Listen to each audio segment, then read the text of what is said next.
Today I'm going to talk about why I switched to the Springwardens faction. And as much as I enjoyed using the League of Order and using the Celestials, I have got to say that the flying cavalry are insane.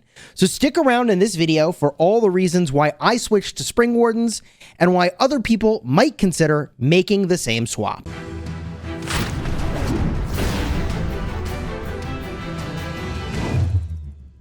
Hello my friends, welcome back. I'm Chisgule Gaming, and today's video is sponsored by the makers of Call of Dragons. And I noticed over the last couple videos, you all clued into the fact that I had in fact switched to the Springwardens, and you wanted to know why, Chisgule, had you made this switch. So here we are talking about exactly that. Now, of course, there's going to be timestamps, and I'll even include some battle footage with the flying cavalry, so use those timestamps if there's any particular thing you want to jump to.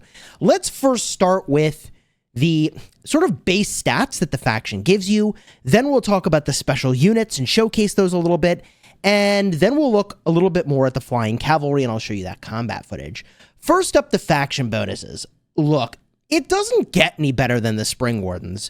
5% march speed and 5% elixir production is insane. So much of what you do in Call of Dragons is walking. I mean, it sucks, but it's true. You're either engaging with an enemy, trying to disengage from an enemy, or getting to and from a fight. March speed is really good, and the elixir production is just incredible. It's just more troops every single day to fight with, which is a huge win. Now, League of Order had gathering speed boost, and my legions got some magic defense, but like, compared to 5% march speed and 5% elixir production, this is really the jam. Now, the other reason, and the main reason, that I actually started thinking about switching to the Springwardens actually has to do with what I was using in the open field. And I can, of course, show this to you. So here's all the marches I was using in the open field. And, you know, at the start of a season, you can only level up so many pairs of heroes. You have to focus. In fact, if you don't focus, your heroes are going to be underleveled. So I went all in on these 10 heroes in this combination. And, you know, maybe I'd switch a few things around, but I've got Lilia and Velen. Obvious choice for your mages, right? Then I've got Kanara with Thea. And if I were doing this over again, I might have done Nico instead, but you'll see why in a minute that I'm very happy with Thea, just in a way that I did not expect. So Kanara with Thea. Then I've got Freygar with Hosk. So I've got 2 marksman marches here. So that's 3 ranged marches. Then I've got Madeline and Nika. Infantry, man. It's the best infantry pair in the game. It holds it down. Lastly, I've got Bakshi and Emrys. And the thing that got me thinking about switching to Springwardens was specifically the fact that Bakshi and Emrys basically stand around while the fight is happening with all these other units. Because cavalry suck for big fights. They actually are just miserable in big fights. They're too squishy. They die super fast, do very little damage. It's just a hospital bill. They are worthless in a big fight. And you might say, oh, you're playing them wrong? No. Maybe if you micromanage one cavalry march, you can do it. But if you're actually trying to 5-bomb and use all your troops in the field, cavalry suck, okay? And that's not my opinion. That is a unanimous opinion about the state of cavalry for using lots of marches at the same time in the open field. Now, I'm not saying cavalry suck overall. I'm just saying in a big fight, you know, the ones that determine who wins or loses overall, they suck. And they're great for ambush operations. They're like rogues, okay, in World of Warcraft. So that's what I've been trying to sort of help people understand, is that they're great for dealing damage. You don't want to be taking damage with your cavalry. You want to avoid that. Great for backline sabotage. So I wanted a way to take these heroes and have a fully functional 5-ball when I'm running around and fighting for the most important objectives that determine who wins or loses the season. And I realized my cavalry were, again, this really worthless unit. So that is why I went in and I said, what if I could make them a ranged unit? And that is what the Elk Riders do. The Elk Riders are cavalry, but they are ranged cavalry. And they have some different perks from what you have on normal cavalry. Okay, first of all, they do full counterattack damage, and they do that from range. Now, they don't list that here, but you'll notice, for example, other units that are close combat units, like your infantry, They'll do counterattack to ranged units, but they deal half the counterattack damage. Okay, so these guys don't have that debuff listed, so I'm pretty sure they do full counterattack to ranged units. In addition, when they start a fight, they get physical keen that is 30% attack for 10 seconds. Now, that only happens once every 2 minutes, and that's how you know the effect is powerful. So you only really want to start a fight if you really mean it, because 30% attack is a really nice boost.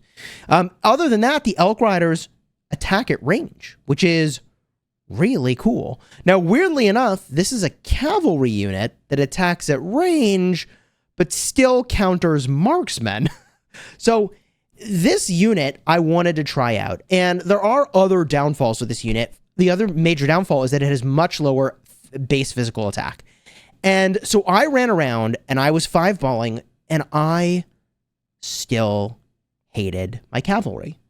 And you may be like, whoa, Chisgule, wait a minute, but you just finished saying that you got this ranged cavalry unit. Aren't you now in the promised land? And the answer is, unfortunately, no. No, I wasn't. Now, to illustrate this, I'm going to put a couple marches on the field here. I'm going to put a regular infantry march. I'm going to put a regular ranged march, okay? I'm going to put my cavalry march, and I'm going to put some mages, okay? And I want you to see the difference of the range of all these units, all right? My goal is not to win this stage. It's to group everybody up. And I'm going to click them all, and they're going to charge here. Look at the difference of the range, okay? There it is, right? Like, your infantry, one body behind them is your ranged cavalry. One body behind them is your marksmen, right? Like, one unit behind that is your mages. And therein lies the issue. That although I thought it was really cool that, like, oh yeah, now I've got this, like, fully ranged, like, ball, you know? Like, I could group all these guys up, and I got my infantry in front, and I have a sort of ranged ball I can control, right? The problem is that then your cavalry always end up in the front, and they always get focused down, and they're still squishy as hell, and so they just splat, man. They just disappear. So I found that in a lot of skirmishes, I really wasn't able to use them. And the Cyclone Blade, which is really great, does also have a short range too. So you got to get right up in there. So I was like, man, I am still not able to properly mobilize my cavalry. Was it slightly better than not having ranged cavalry? Well, actually, no. When I tried to run around in the field and I would use one group for infantry and another command group for my ranged units, kind of like this, right? I had problems with my cavalry getting in front. So then I went in and I made the cavalry a third unit, okay? So now I have my infantry group, I have my ranged group, and then I have my cavalry group, okay? And I found that this was too much micromanagement. It's not that Chisgule can't push all the buttons, it's that sometimes you think you've pushed the buttons, but you haven't, and then troops get left behind. That only needs to happen to you once or twice, and it's like, bro, it ain't worth it to have so many groups. It takes too long to switch targets, blah, blah, blah. Like, you just want the clean swaps of, like, I got my infantry and it's just blocking, and, like, everything else is blasting a target. That's it, okay? That's what you want to do. So I was like, okay, so what am I doing with these cavalry? And there were a couple things that I found that I still liked about the cavalry, even though they're ranged. And the first thing that I liked, and I came to appreciate, is that when I had to fight long distances, having a ranged cavalry unit was still way better than having a regular cavalry unit. And I could bring a technically ranged march a long distance very quickly. And that was a perk that I really, really enjoyed. And I was like, oh, okay, I appreciate that. And I'll show you exactly what I'm talking about, okay? We were, ported in kind of over here, actually, but we were fighting for this pass all the way down over here. Well, our alliance doesn't have territory. We can't get territory here, and we don't have time to build territory there, even if we wanted to, leading up to Zone 3 opening. So here I am, okay, having to run my butt all the way down here, okay, and thank goodness this is 7 minutes as opposed to 12. Let me tell you, that's a lot faster. It's a big deal. And so what I would end up doing is basically run the cavalry down, micromanage that march in the skirmish, then run it back. And all of this might sound like a really long-winded explanation for like, actually, I found a use for the ranged cavalry. It just wasn't what I thought it was going to be. Okay, that's the real answer. The other special units had nothing to do with my choice. The range units for the mages give defense. Okay, whatever. I'd rather have had the health from the Vestals. The archer unit over here. Okay, it's giving you 5% attack, but at the cost of 2% march speed. It's actually trash. It's the worst range unit in the game. But look, I wasn't here for the range unit. What I came to realize is that the flying cavalry are the actual coolest thing on the face of the earth. And I will never go back to anything else. This is it. Flying cavalry are too cool. They're way too cool. So astonishing, like so fun. There's no chance I switch to any other faction ever again. This is it. Flying cavalry it is. I mean, look, maybe I'll switch. I'm being maybe too much exaggeration over here. Way too much exaggeration. But the flying cavalry basically operate as a regular cavalry unit, except, oh, you know, you can like go over a mountain, for example. So if I drag out of my city, I ended up using Thea and Freygar. And you may think, and this is not the artifact I used, but whatever. You may think, bro, Freygar? And like, yeah, as it turns out, she flies. And as it turns out, the overwhelming majority of her kit doesn't care about marksmen. Okay, if we get a look at Freygar. Okay, 12% marksman attack. That's it. That's the only marksman thing she had. That's it. So the rest of her kit was actually fine. And even though these two are like a terrible combo, you would think from an ambushing standpoint, I proceeded to level them up in PvP faster than all my other troops. And only recently did I catch up Velen and Lilia because, man, I was able to farm up like 45k merits a pop. I took them out of my city 10 times in a row until I actually got to fatigue. I was shredding, man. And it's really funny because, like, you know, everybody likes to make fun of a content creator, and they tell you you suck when they feel like, you know, you're not fighting enough, or you're not fighting the way they want you to, or whatever. And then when you kick their ass, they tell me that I'm bald, okay? And it's like, thank you for observing that I have less hair on my head than I used to. I'm quite aware. So it's kind of funny that, like, the insult landscape kind of changes depending on how much you're playing by what your enemy expects you to be doing. And then when you shred them, they just, you know, turn up, you know, 2-year-old insults or whatever. But I digress, okay? Flying cavalry are absolutely nuts. I'm not even that fast right now. And they're fast enough, brother, because you can go up a mountain. You know? Like, they're chasing you, and then you go over the mountain. They're chasing you, and you go over the river. And if you want to see how nuts this is, let me show you some footage of not even like a good run. Just like, I ran out, I happened to record it, and I'm going to show it to you. It's not even all that special. This is just an average run-of-the-mill Thea, Freygar, Eagles play. Let me show you. All right, y'all, here we go. Flying around with Thea and Freygar. I see a march on the road. Boom. We charge in. They're not even paying attention. My normal attack damage is great. My damage is good. I could use the spring blades if I wanted, but I was like, nah, I'm going to find a better opportunity in the next minute and a half for sure. And then the next best opportunity comes walking up the road, literally. So here I am just hitting on this dude for free. He's paying no attention whatsoever. Boom, spring blades, 24k, 5k, 5k, 5k. Returns to me, and boom, another 42k damage. Easy clap. I'm still fighting this one marksman. The other guy walking away hasn't even noticed I did that to him, okay? So I'm just minding my own business over here. I have so many escape routes, it's actually dumb. I start chasing one guy, then I go for the marksman. Actually going for the marksman here was kind of a dumb play. I should have just gone for the infantry. Then do I hit the cavalry? Okay, I choose the dumbest of all options. I guess I figured he couldn't go into a city easily, but he is flying on that road, man. Flying. So I'm like, all right, forget it. Forget it. Where am I going here? I zoom out, I look around. Like I said, this is not a particularly skillful run. This is just an average goofing off, laughing out loud, having a good time run with my Eagles. I get a charge in over here, and I'm hitting this Eliana. She's still kind of fast. It's kind of whatever. Doing my thing. Minding my own business. Okay? And this guy now with his cavalry is like, oh, I see Chisgule's here. He's not going to do anything about it, because I can fly, man. What's he going to do? Look at this. I am literally flying over these barricades and they don't slow me because I fly. I can do whatever I want, bro. You can't touch me. And I'm Springwardens. I'm faster than you. I am faster than you. I don't even have that much march speed with this build. I'll show you the build. We can jump back in game in a bit. Okay, watch this. Okay, now this cav guy's like, yo, I want to deal with you. I'm like, all right, you're taking 4K whites, brother. You're done. Do whatever, do your worst. And then I'm like, oh, they're ganging up on me. Maybe I should leave.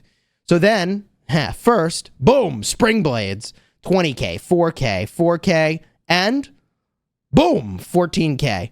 And now I fly away. Now I'm like, those guys all going to attack me, so I fly up the mountain. Who can't get me? All their cavalry. Who can't get me? The ranged units can't even figure out where I am now. Boom, on top of the hill, going for the mages. I don't even have to bat an eyelash over here. I do whatever I want, go wherever I want. Oh, they're hitting me? All right, fine. Just go over the other side of the mountain. No big deal, right? Like, fine. I'll just go that way. They're shooting at me, but who cares? I'm minding my own business, bro. And you may be like, oh, T5s. No. Don't get confused. This is flying units. That is what's so cool. It's the Eagles. I debate putting my talent point in because I'm like, bro, I am getting so many levels. This is actually just dumb. So now I hit the guy in the gathering node. It's whatever. It's very fluid, okay? I'm just going wherever I'm going. I'm letting the journey take me wherever it takes me, all right? Some dude thinks he's going to solo me, and then he's like, wait, that's dumb. Starts to go back to his city, but then a friend shows up. So now actually I kind of have a choice to make. It's like, do I want to let this guy take free hits on me? I don't really want to. Now I've got a time bomb on me, so I can't actually attack the resource node. And I'll show you that. Boom. I went to attack it, but it's like you can't even attack the resource node because technically you'd go in it afterwards. It takes me a second to realize that. Now I pop in the resource node to shed the aggro. Then I go over this way. Now again, I want to illustrate here. This is the whole point of this video. It's not to say I had a particularly skillful run, but to show like, if I had regular cavalry, there are a dozen times I would have died already. And I am in such control of everything that's happening here. It's just dumb.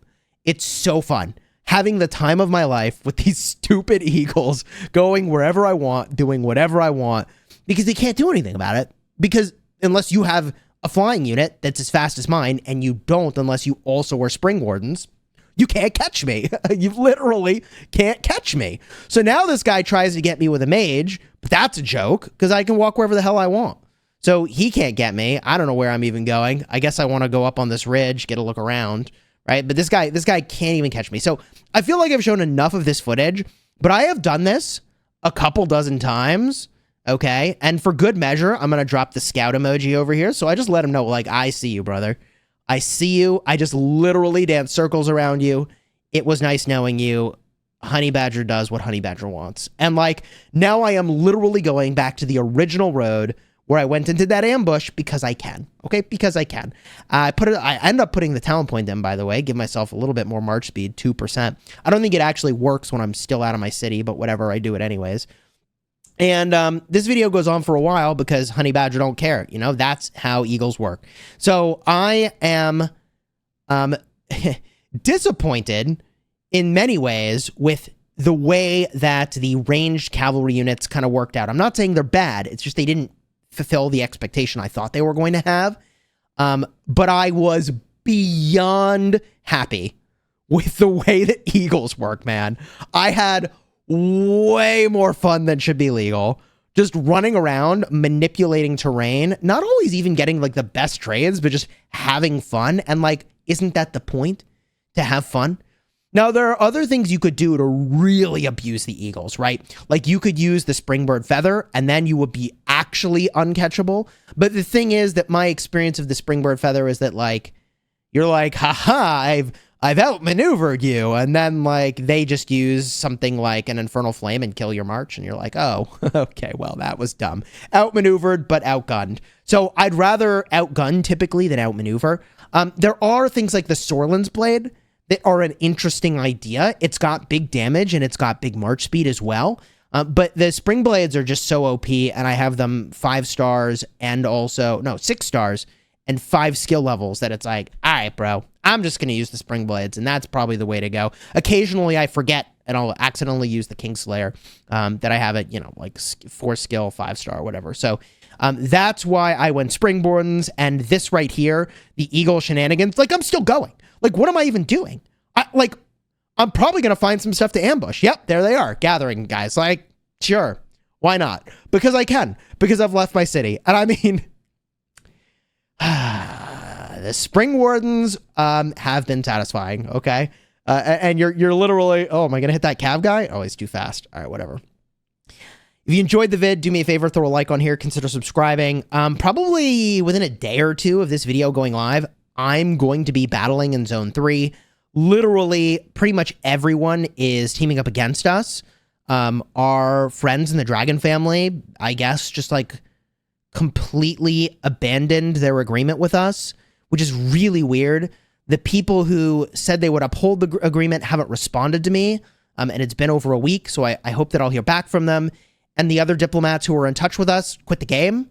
So, like, to me, that's a pretty strong sign that, like, yeah, I mean, they have no intention, I guess, of upholding the agreement they made with us, which is pretty disappointing, quite frankly. But you know what? Like, I'm hopeful, perhaps, that the folks that I kind of brokered the deal with, that I really enjoyed, collaborating with, they'll reach out and we'll kind of sort things out. But as of right now, we're fighting 3 full servers plus half of server 32, which is kind of nuts. And we could actually win it because there are players from other servers that have also flipped over to our side, which is really interesting. The side flipping in this game is a dynamic that is definitely a head scratcher. So big fight coming up. You're not going to want to miss it. Consider subscribing. Blood family's going at it, man. We may win, we may lose, but we'll give it a hell of a fight either way, that's for sure. Until next time, you have fun.